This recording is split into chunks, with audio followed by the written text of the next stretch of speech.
Perkenalkan, nama saya Gerda Kila dari 11 IPA 3. Di video ini saya akan menjelaskan tentang resensi. Pertanyaan pertama, apa itu resensi? Menurut Wikipedia, resensi berasal dari bahasa Belanda resenti, yang artinya mengulas kembali, melihat kembali, menimbang, dan menilai. Jadi, resensi buku adalah suatu penilaian terhadap sebuah buku. Yang kedua, apa saja unsur-unsur pada resensi? Yang pertama ada judul. Judul resensi dibuat semenarik mungkin agar dapat menjiwai seluruh inti dari tulisan. Judul resensi harus selaras dengan isi resensi. Yang kedua ada identitas. Identitas terdiri dari penulis, penerbit, kota terbit, tahun terbit, dan halaman. Yang ketiga ada pendahuluan. Pendahuluan terdiri dari biografi pengarang dan tujuan pengarang. Di dalam biografi pengarang berisi tentang biodata-biodata dari penulis, dan di dalam tujuan pengarang berisi tentang mengapa penulis menulis cerita tersebut. Yang keempat ada inti atau isi resensi. Inti atau isi resensi terdiri dari tema, alur, latar, dan penokohan. Yang kelima ada keunggulan buku. Di dalam keunggulan buku biasanya terdapat hal-hal tentang mengapa buku ini diminati banyak orang, mengapa buku ini dianjurkan untuk dibaca, mengapa buku ini sangat bagus, dan lain-lain. Yang keenam ada kelemahan buku. Di dalam kelemahan buku berisi tentang kekurangan-kekurangan apa saja yang terdapat pada buku tersebut. Yang ketujuh ada penutup. Penutup biasanya diambil dari sinopsis. Selanjutnya saya akan menjelaskan tentang jenis-jenis resensi. Yang pertama ada resensi informatif. Resensi informatif merupakan suatu resensi yang hanya menyampaikan isi dari resensi dengan secara singkat dari keseluruhan isi buku. Yang kedua, resensi deskriptif. Resensi deskriptif merupakan suatu resensi yang membahas secara detail pada setiap bagian. Yang ketiga, resensi kritis. Resensi kritis merupakan suatu resensi yang berbentuk ulasan dengan metodologi ilmu pengetahuan tertentu. Selanjutnya saya akan memberikan contoh dengan meresensi buku Malik dan Elsa dari Boy Chandra. Yang pertama judul. Judul dari buku ini adalah Malik dan Elsa. Yang kedua identitas. Di dalam identitas terdiri dari penulis. Penulis dari buku ini adalah Boy Chandra.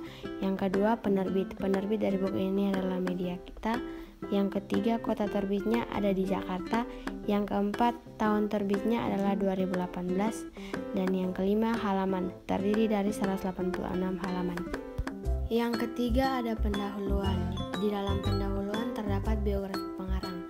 Di dalam buku Elsa dan Malik, biografi pengarang sangatlah panjang, tetapi saya hanya akan mengambil beberapa bagian, yaitu Boy Chandra dilahirkan pada 21 November 1989 di Parit, satu desa kecil di Sumatera Barat. Selanjutnya ada tujuan pengarang. Di dalam buku Malik dan Elsa, Boy mengaku bahwa ia menulisnya tanpa ada rencana khusus. Karena melihat respon yang baik dari para penggemarnya, tiap kali ia iseng menampilkan potongan-potongan dialog tersebut, Boy menjadi semangat untuk menyelesaikan naskahnya tersebut. Yang keempat, inti atau isi resensi. Inti atau isi resensi yang pertama tema. Tema dari buku ini adalah percintaan. Yang kedua alur. Alur dari buku ini adalah alur maju. Dan yang ketiga latar. Karena di dalam buku ini banyak sekali latar waktu, tempat, dan suasana, saya hanya akan mengambil beberapa saja. Untuk latar waktu sore hari, untuk latar tempat kampus, dan untuk latar suasana senang, panik, dan cemas. Selanjutnya penokohan.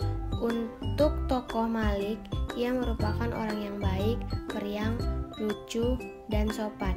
Dan untuk tokoh Elsa, ia merupakan orang yang suka memberi, baik, dan periang. Yang kelima ada keunggulan buku. Novel Malik dan Elsa merupakan bahan bacaan yang santai dengan gaya bahasa dan diksi yang ditawarkan sederhana dan tidak bertele-tele. Yang keenam ada kekurangan buku. Dalam novel ini, menurut para pembaca sangat menggantung karena bersambung. Yang ketujuh, penutup. Di dalam novel ini terdapat penutup di bagian belakang buku yang merupakan sinopsis. Selanjutnya saya akan memberikan tips untuk menulis resensi. Yang pertama, resensi sebuah buku atau film harus sesuai dengan isi seutuhnya. Oleh karena itu, syarat utama meresensi adalah presensi harus terlebih dahulu membaca atau menonton dan memahami buku atau film yang akan diresensi. Yang kedua, lakukan analisis yang tajam dan bernalar. Pertama, mengamati manfaatnya. Pada bagian mana buku itu bermanfaat bagi pembacanya dan sertakan bukti serta alasannya.